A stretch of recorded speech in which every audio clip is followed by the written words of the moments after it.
Hi అండి, నేను మీ Chandrika. Welcome back to ask kitchen wonders. ఇవాళ మన కిచెన్లోని హెల్తీగా బీన్స్ కర్రీ రెసిపీని చూపించబోతున్నానండి. ఎన్నో పోషక విలువలు అలాగే ఫైబర్ ఎక్కువగా ఉండే ఈ బీన్స్ కర్రీని కుక్కర్లో ఎలా చేసుకోవాలో చూద్దామా మరి. ఫస్ట్ దానికోసం ఇక్కడ 1/2 కిలో వరకు బీన్స్ని 1 ఇంచ్ చొప్పున ఇలా కట్ చేసుకొని పెట్టుకోవాలండి. నీట్గా వాష్ చేసుకొని చిన్న చిన్న ముక్కలుగా కట్ చేసుకోవాలి. బీన్స్ ఆరోగ్యానికి చాలా మంచిదండి. వీక్లీ 3 టైమ్స్ తింటే ఇంకా మంచిదండి. ఇప్పుడు కుక్కర్లోని 2-3 టేబుల్ స్పూన్ వరకు ఆయిల్ వేసుకోండి. దీంట్లోకి 1 టేబుల్ స్పూన్ పోపు గింజలు వేసుకోండి. మినపప్పు, ఆవాలు, జీలకర్ర. ఈ పోపు దినుసులు చక్కగా వేయించుకోండి, మాడిపోనివ్వకండి. ఇలా కొద్దిగా వేగిన తర్వాత సన్నగా తరిగి పెట్టుకున్న ఉల్లి తరుగుని 1 కప్పు వరకు వేసుకోండి. ఉల్లిపాయలు మంచి గోల్డెన్ షేడ్ వచ్చేంత వరకు వేయించుకోవాలి. కొద్దిగా పచ్చిమిర్చి అలాగే కరివేపాకు వేసి బాగా వేయించండి. ఉల్లిపాయలు ఇలా కొద్దిగా వేగినప్పుడు దీంట్లోకి 1 టేబుల్ స్పూన్ వరకు ఉప్పు వేసుకోండి. ఉప్పు వేయడం వల్ల ఉల్లిపాయలు బాగా వేగుతాయి. అలాగే 1/2 టీ స్పూన్ పసుపు కూడా వేసి చక్కగా వేయించండి. ఇలా వేగుతున్నప్పుడే జింజర్ గార్లిక్ పేస్ట్ ఫ్రెష్గా తురుము పెట్టుకొని కొద్దిగా ఇలా ముద్దలా చేసుకొని 1 టేబుల్ స్పూన్ వరకు వేయండి. అలాగే ఈ అల్లం వెల్లుల్లిపాయ పేస్ట్ కూడా పచ్చివాసన పోయేంత వరకు బాగా వేయించండి. చూడండి, ఇలా అడుగంటుతుంది కదా కుక్కర్కి. ఇలా వేగితే జింజర్ గార్లిక్ పేస్ట్ చక్కగా వేగిపోయినట్టే.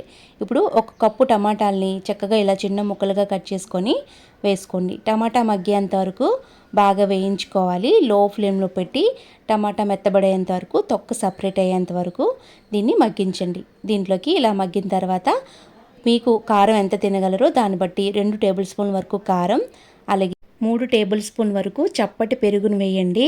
ఇలా పెరుగు వేసేటప్పుడు లో ఫ్లేమ్లో పెట్టి చక్కగా వేయించుకోవాలి. పెరుగు కూడా విరిగిపోకుండా చక్కగా ఈ కూరలో కలిసిపోయేంత వరకు లో ఫ్లేమ్లో పెట్టి ఇలా కొద్దిగా వేగనివ్వండి. ఇలా కొద్దిగా వేగుతున్నప్పుడు మనం ముందుగా కట్ చేసి పెట్టుకున్న బీన్స్ ముక్కల్ని వేసుకోవాలి.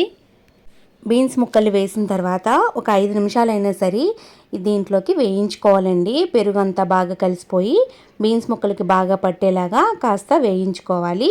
మూత పెట్టి ఒక 5 నిమిషాలైనా సరే ఈ బీన్స్ ఆయిల్లో చక్కగా వేగనివ్వాలి. ఇలా ప్రెషర్ పెట్టకుండా, విజిల్ పెట్టకుండా చక్కగా వేయించండి. ఒక 5 నిమిషాల తర్వాత వేగిన తర్వాత తీసి చూద్దాము. బీన్స్ అనేవి చక్కగా వేగిపోయండి. చూసారు కదా, ఇలా వేగిన తర్వాత ఒకసారి బాగా కలిపేసుకోండి. ఇలా బాగా కలిపిన తర్వాత ఒక 1/2 కప్పు వరకు వాటర్ని వేయండి. చూడండి, ఇక్కడ నేను చూపిస్తున్నాను. మనకు గ్రేవీ ఎంత కావాలో దాన్ని బట్టి ఒక 1/2 కప్పు వాటర్ వేసుకోండి. ఒకసారి బాగా మిక్స్ చేయండి. ఇక్కడ మీరు ఉప్పు చెక్ చేసుకొని ఉప్పు వేసుకోవచ్చు. నాకైతే కొద్దిగా ఉప్పు సరిపోయింది. ఇప్పుడు మూతని ఒక 2 విజిల్స్ వచ్చేంత వరకు విజిల్ పెట్టి ఉడికించేస్తే మనకి కర్రీ అనేది చాలా బాగా రెడీ అయిపోతుంది. ప్రెషర్ అంతా కూడా పోయిన తర్వాత మూత తీసి చూద్దామండి. కర్రీ అనేది మనకి పర్ఫెక్ట్గా చక్కగా రెడీ అయిపోయింది. చూసారా, బీన్స్ చక్కగా ఉడికిపోయాయి. లైట్ గ్రేవీతోని చక్కగా ఉంది కదా.